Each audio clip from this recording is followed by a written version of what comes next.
Você sabe o que é gramscismo? São ideias provenientes do filósofo comunista marxista italiano Antonio Gramsci. Fundou a tese de que para implementar o socialismo numa sociedade, o melhor caminho é ir alterando aos poucos a estrutura de todas as instituições humanas, incluindo as religiosas, educacionais, morais, culturais, jurídicas, governamentais e midiáticas da mídia. Uma sociedade culturalmente e moralmente fraca é muito mais vulnerável a presenciar revoluções de qualquer tipo.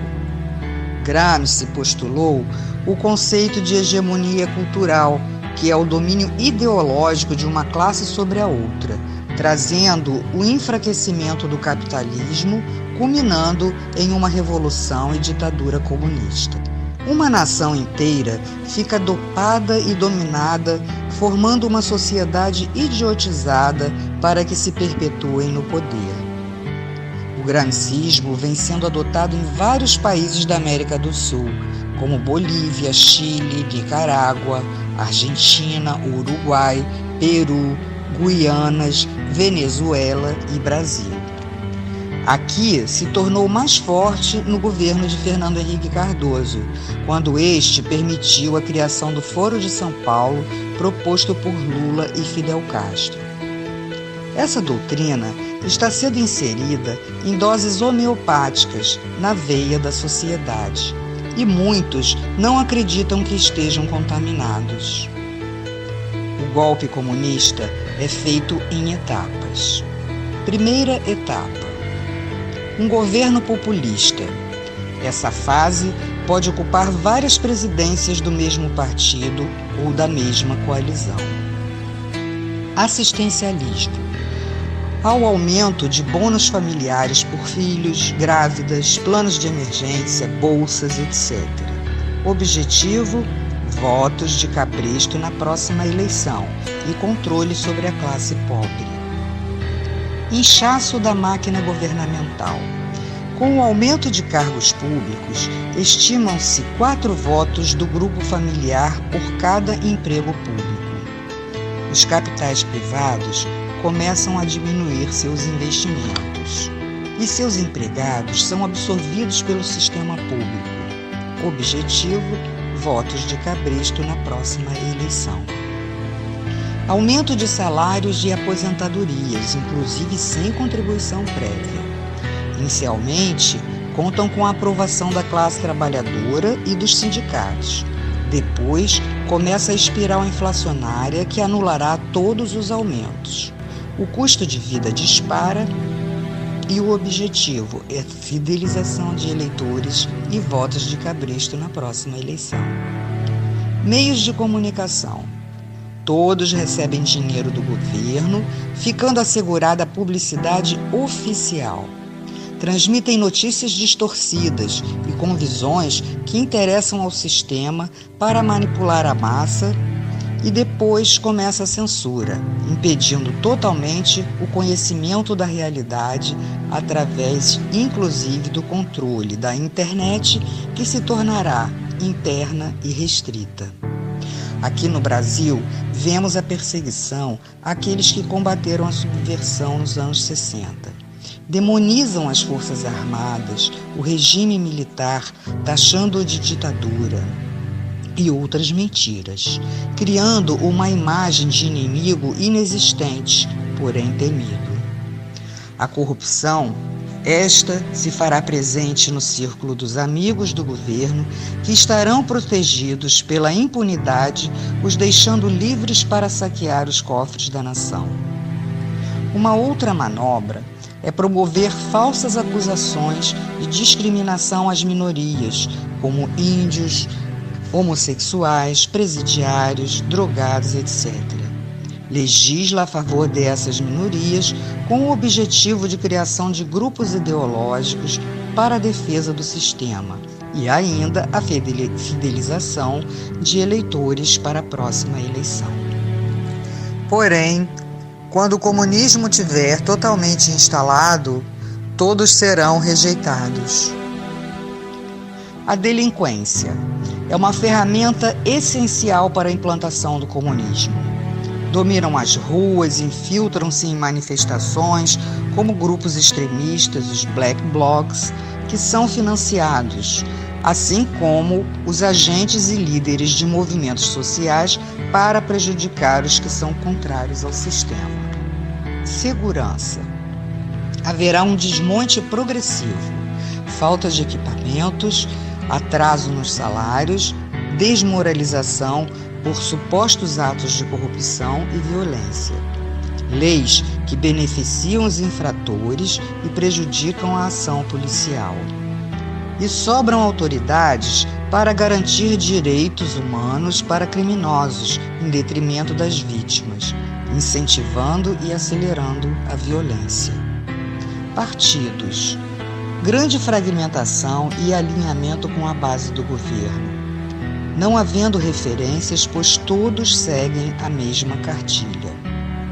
Ocupações. Promovem as ocupações de terras públicas ou privadas. Invasões incentivadas por elementos que se beneficiam com a exploração dos menos favorecidos, cobrando aluguéis. Como prenúncio das expropriações, os capitais estrangeiros começam a sair do país e entram em empresas de nações ligadas ao sistema.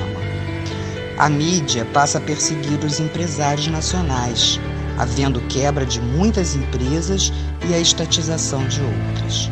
Assim, a classe média não consegue se organizar como oposição. Há o aumento também de ONGs de esquerda e a criação de grupos de choque. Na educação, a criação de novas universidades, diplomas à vontade, facilidades a grupos que sustentem ideologicamente o sistema e promovem ensinamentos distorcidos. A essa altura, o nível educacional é muito baixo para que se mantenha o povo na ignorância e sob controle do Estado. Cria-se a classe braçal do proletariado. Impostos. Oneram os trabalhadores com a alegação de que a finalidade confiscatória é para a redistribuição da riqueza. Porém, serve apenas para manter e financiar as gordas contas do governo, mantendo luxos e ostentações. O narcotráfico. Através dele se dá a deteriorização, principalmente dos jovens. As organizações criminosas movimentam uma grande quantidade, onde o acobertamento se dá, inclusive no tráfico de armas. Sindicatos. A princípio, formados com o intuito de coibir greves através de acordos com o governo. Posteriormente, os dirigentes não alinhados com o sistema se retiram das centrais sindicais na tentativa de formarem centrais dissidentes, sem a menor possibilidade de êxito. Saúde.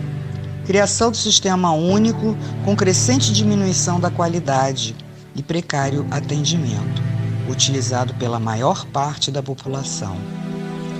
As prestadoras privadas, com a inflação crescente, altos custos e encargos, acabam sendo obrigadas a vender suas empresas ou então serão estatizadas. O efeito é um grande colapso na saúde. Segunda etapa. Destruição da classe média, fazendo-a culpada pela pobreza dos outros, culpada pela discriminação. Ela, temerosa, não consegue fazer frente ao sistema. Constituição. Várias modificações são feitas, criando lei da mordaça, do aborto, da censura, perseguição aos opositores, legalização da maconha. Promoção do colapso do poder judiciário, tornando-se servidor do governo. A impunidade aumenta, o crime domina as ruas, a espiral inflacionária dispara, a economia se deterioriza. Há a destruição moral e física das forças armadas e da segurança policial, e a centralização dos grupos de choque, que são as guardas bolivarianas defensoras do sistema.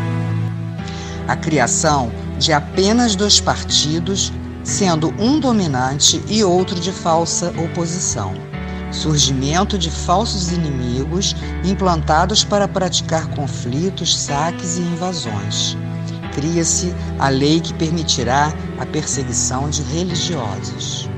Terceira etapa: tomada do poder. Os grupos de choque já citados estarão presentes em atos do governo ou coibindo as manifestações de oposição. Prisões por considerar crimes políticos. Serão feitas expropriações, confisco de passaportes, proibição de sair do país e novas identidades aos que estiverem de acordo com o sistema, sendo feitas avaliações e lavagens cerebrais. Racionalização de alimentos e com direitos apenas aos que tiverem a nova identidade. Severas deportações, total controle social e fim da liberdade. Portanto, as portas do inferno estarão abertas para todos serem aprisionados com correntes e cadeados nesse sistema trevoso. Se não quisermos nos tornar escravos, devemos lutar por todos nós e nossas famílias, pela nossa liberdade enquanto há tempo. Saber o que se passa é um direito de todo cidadão. Vamos nos unir, ir para as ruas, demonstrar nossa insatisfação e pedirmos a faxina dos três poderes. Assim, teremos a chance de voltarmos a ter um país próspero, de luz e de paz. Faça a sua parte.